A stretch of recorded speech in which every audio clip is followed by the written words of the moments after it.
Well, this was unexpected.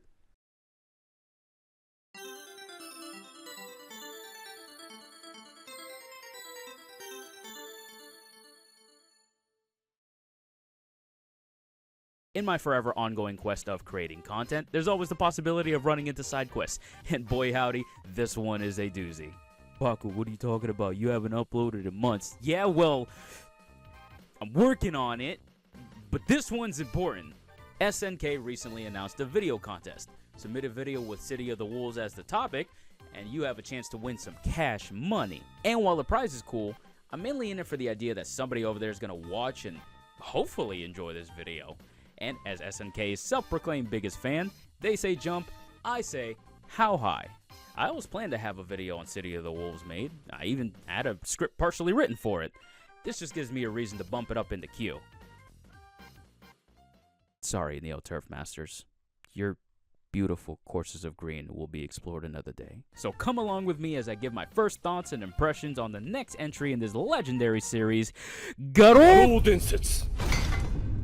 City of the Wolves.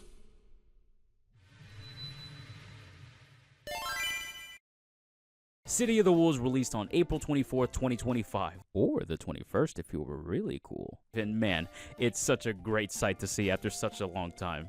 1v1 gameplay, just like other Fatal Fury entries before it, and it features that signature 4-button gameplay, with a slight twist that we'll get into in just a minute. TOP, now renamed to the Selective Potential Gear System, or SPG for short, returns, allowing you to dedicate a particular 1/3 of your health bar in order to enter a buff state. SPG gives your character an attack buff, reduces the cost for rev actions, access to rev blows, and access to their hidden gear, as long as their health remains in that zone. Wait a second, what's a rev action? What's a rev blow? How's it hidden if I can see it? Here it is, the slight twist I promise. Introducing the Rev Meter, a new resource usable right from the start. Rev Meter allows you to use enhanced special moves, block without taking chip damage, and the aforementioned Rev Blows while in SPG. The Rev Meter allows for more aggressive play, extending combos and increasing damage, with each Rev action increasing that meter percentage. Use with caution, as if you do get to 100%, you'll be in Overheat. Overheat is kind of like the opposite of SPG. You lose access to your Rev actions, you're just in hyper defenses, and you're more susceptible to guard crushes. You could reduce the timer by approaching or attacking your opponent, and your hidden gear will actually reduce the meter all the way back down to 0. And for one last mechanic, last but certainly not least, boys, we are so back. 2-lane system is back, baby! But only on one stage. That's right, ladies and gentlemen, the 2-lane system is back for the first time since Real Bout 2, 27 years in the making. The 2-lane system would allow you to sidestep attacks by stepping into the background. The opponent could also sidestep with you or attack into your lane. It's not a super complex mechanic, however, it's another option that players can have in their back pocket, and I'm hoping that future updates will allow for other stages to have 2 lanes as well. And there's still a lot mechanic-wise that I haven't even touched on, like the combo system, the defensive options, the different ratios for SPG and the ramifications, arcade and style controls, and frankly, I could go on for hours about these. But for now, let's see what else the game has to offer and head on over to the main menu. The game offers your standard fare. There's online and offline multiplayer, arcade mode, training tutorials, and combo trials. Arcade mode takes you through your selected character's storyline, set after the events of Mark of the Wolves. Arcade mode also features fully voiced opening and ending cutscenes. You learn why each character is joining the Maximum Mayhem tournament. Some for fame, some for closure, some are chasing a missing sign. New to the series is a proper story mode titled Episodes of Southtown, which has you picking a character and exploring the mean streets of Southtown with a completely different storyline than the one you'll find in arcade mode. You'll fight some generic ruffians here and there with some actual characters thrown in later. As you fight, you earn XP to level up, boosting your health and allowing you to equip more skills to help you on your quest for whatever it is you're looking for. Each fighter has their own reason for wandering. Terry is chasing rumors about Geese's ghost haunting fighters, Rock is out there trying to discover himself, and Salvatore doesn't really care about any of that. He's just looking for new music inspiration. I've barely scraped the surface of what EOST has to offer. There's the story dialogue, sure, but there's also unlockable concept art, voice dialogue snippets between characters, the short little blurbs about famous places in Southtown. Speaking of which, East Island is back, and it still has continuity to its locations. West Park, Pow Pow Cafe, Sound Beach, the Southtown Bridge, they're all still right where they've always been. NPC fighters have their movesets paying homage to multiple different KOF fighters. As a Ralph and Clark main, I'd recognize that crouching hard kick anywhere. There's so much to gush about this game. If you're at all interested in Fatal Fury, King of Fighters, or even Art of Fighting lore, there's tons of little details and callbacks to games of the past. Raiden's announcing on T-Zock's wrestling stage, Blue Mary's and Kevin's ending, Jin Chansu and Jin Chan Ray are given more backstory to the events of Fatal Fury 3. Oh yeah, the Jin Scrolls. They also play a part of City of the Wolves. And if you saw my last video, you already know what I wanted most out of this game. Please bring back Duck King for Garo 2. Please, I beg you, please. That's right, they did it. They added my boy Duck King as a cameo for Salvatore's ending. And the monkey's paw uncurls. There's still hope, though. SNK, I know you're watching this. Please, please, make my boy playable. By the way, SNK, if you're thinking about new DLC characters, may I suggest? I mean, I got my own green screen already. I could be like a grappler. Like, I could like jab, and then command grab, spinning pile driver. Think about it, I guess. I'm open. My DMs are open. There's so much to love about this game, and I'm not even close to naming everything I like about this game. Veteran characters have progression from Mark of the Wolves. For example, Kevin has his kid named Marky who follows him around and cheers him on during fights.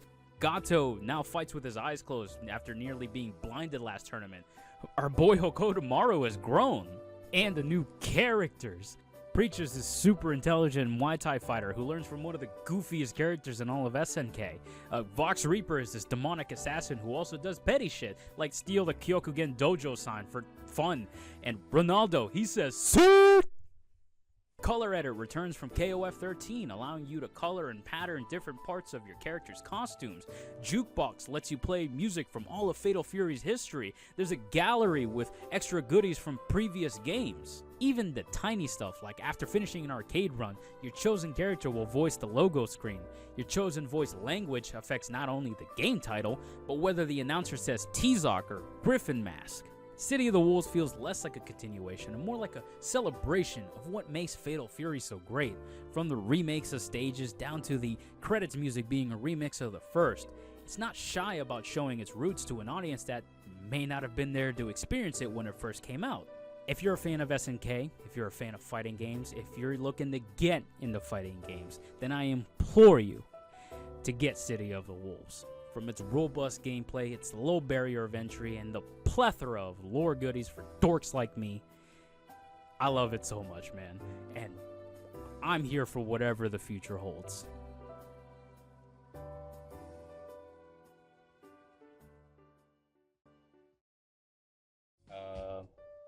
Yeah, so it's me. I just finished editing the video, and I kind of wanted to do these from like my last video where I kind of give thoughts and ideas on, I guess, working on it and just kind of going off the cuff. This one was fun because again, I had no plans to make City of the Wolves quite yet until SNK announced that contest. And by the way, if they're watching this, the video's over. Like, this is nothing to do with the game anymore. But yeah, no, it was fun to have a hard deadline, I guess, to meet. That way I could still be eligible for the contest, because it would be a big bummer to put all this effort in and not be eligible for it. Yeah, even if I don't win, I still want to have the chance, I guess. But yeah, no, this was fun. Definitely a lot of challenges, but definitely a lot of improvements, I think. My on-screen presence was better. I wasn't nearly as closed in. I was a little bit more open. I liked it. Definitely one big thing I saw is I need to get a lavalier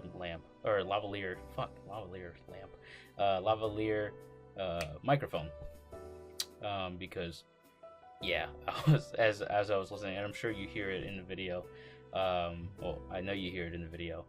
My voice kind of fluctuates because I move my mic a lot, and I'm just not trained to keep it at one angle while moving. I'm just not that good yet. So I feel like a lavalier lamp, one of those clip-on ones that you could just kind of put on the collar, would help out a lot with that and make it at least more consistent, so it doesn't, it isn't obvious.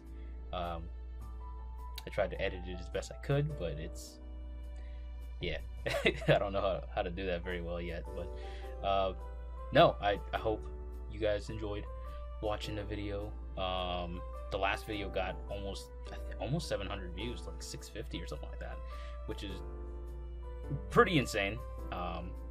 I wanted at least 100 views out of that video, so it getting 600 was real cool to see.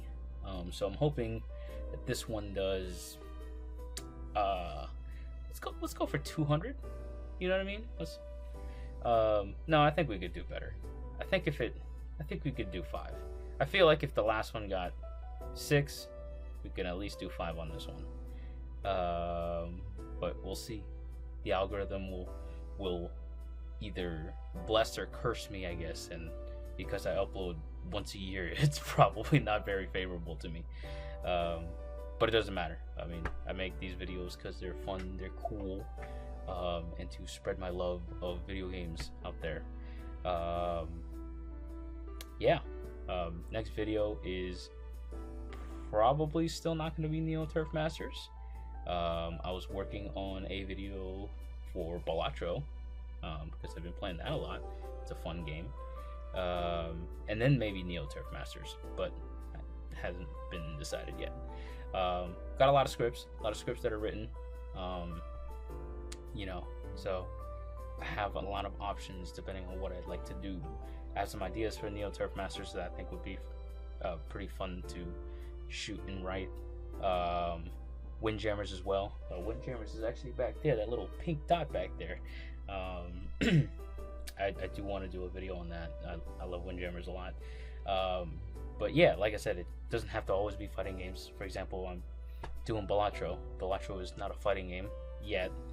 I want to do, yeah, just games in general. Whatever games I find fun and interesting to talk about, I guess. But yeah, that's about it. Thanks for watching. Thanks for being here. Thanks for being a friend, I guess. Thank you.